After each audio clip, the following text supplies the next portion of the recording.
এই গল্পটি দাদি ও নাতির জীবন শিক্ষা নিয়ে রচিত।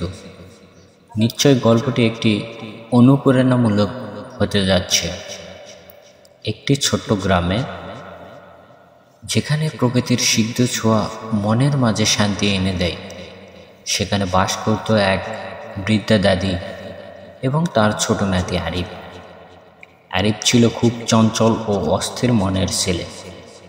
সে সব কিছু খুব দ্রুত পেতে চাইত এবং কোনো কিছুর জন্য অপেক্ষা করতে চাইত না।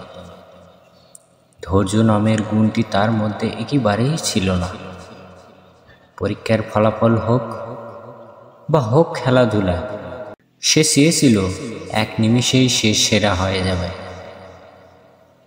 একদিন সে খুবই হতাশ হয়ে তার দাদির কাছে গিয়ে বলল, দাদি, আমি পড়াশোনা করতে চাই না। এত পরিশ্রম করেও যদি সফল হতে না পারি, তাহলে কি লাভ? আমি তাড়াতাড়ি বড়লোক হতে চাই। দাদি মৃদু হেসে আরিফকে উঠানের পাশে থাকা একা একটি ছোট গাছের চারা দেখিয়ে বললেন, বাবা, এই চারা গাছটিকে দেখো। যদি তুমি চাও কালই বড় হয়ে যাক, তাহলে তুমি কি করবে?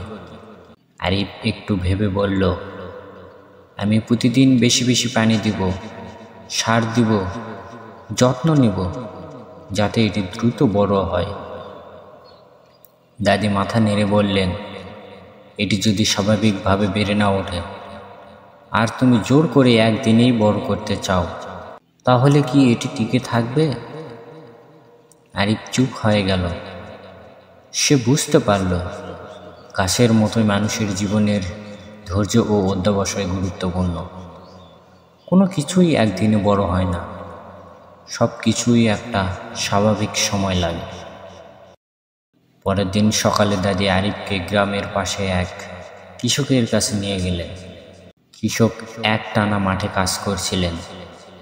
দাদি আরিফকে বললেন, এই চাচাকে দেখো, তিনি প্রতিদিন সূর্য ওঠার সাথে সাথে জমিতে কাজ করেন, ফসল রোপণ করেন, যত্ন নেন, তারপর ধীরে ধীরে বড় হওয়ার অপেক্ষা করেন। কখনো কি তিনি একদিনেই ধান কাটতে পারেন? আরিফ মাথা নাড়ল, না দাদি, ধান বড় হতে সময় লাগে। দাদি হাসলেন, ঠিক তাই বাবা, জীবনে যে কোনো বড় অর্জন ধৈর্য আর পরিশ্রমের ফসল। কেউ রাতারাতি বড়লোক হয় না, কেউ হুট করে সফল হয় না। সব কিছুর পিছনে সময়, সাধনা আর অধ্যবসায় লাগে। এরপর থেকে আরিফ ধৈর্যের মূল্য বুঝতে শিখল। সে পড়াশোনায় মন দিল, বড় বড় অর্জনগুলোর আনন্দ নিতে শিখল।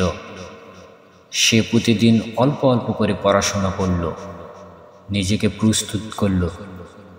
বছর কয়েক পর সে একদিন নিজের পরিশ্রমের ফলে বড় হয়ে সফল একজন মানুষ হয়ে উঠল।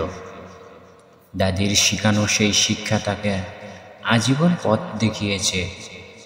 সে উপলব্ধি করল, সফলতা রাতারাতি আসে না, ধৈর্য এবং কঠোর পরিশ্রমের জীবনের প্রকৃত চাবিকাঠি।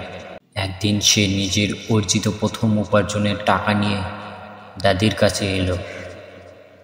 দাদি তখন উঠানে বসে পুরনো কাপড় সেলাই করছিলেন। আরিফ দাদির হাতে টাকা তুলে দিয়ে বলল, দাদি, তোমার শেখানো কথাগুলো যদি আমার মনে না থাকতো, তাহলে হয়তো আজ আমি এভাবে সফল হতে পারতাম না। এটা তোমার জন্য। দাদি চোখের কোণে জল আটকে রেখে বললেন, তোমার সাফল্যই আমার জন্য সবচেয়ে বড় উপহার বাবা। মনে রেখো, তোমার ধৈর্য আর পরিশ্রম তোমাকে জীবনে আরও অনেক দূর এগিয়ে নিয়ে যাবে। আরিফ সেই দিন বুঝতে পারল, সত্যিকারের সফলতা শুধু টাকা নয়, বরং জীবন সংগ্রামের মাধ্যমে অর্জিত শিক্ষার মূল্যই লুকিয়ে আছে।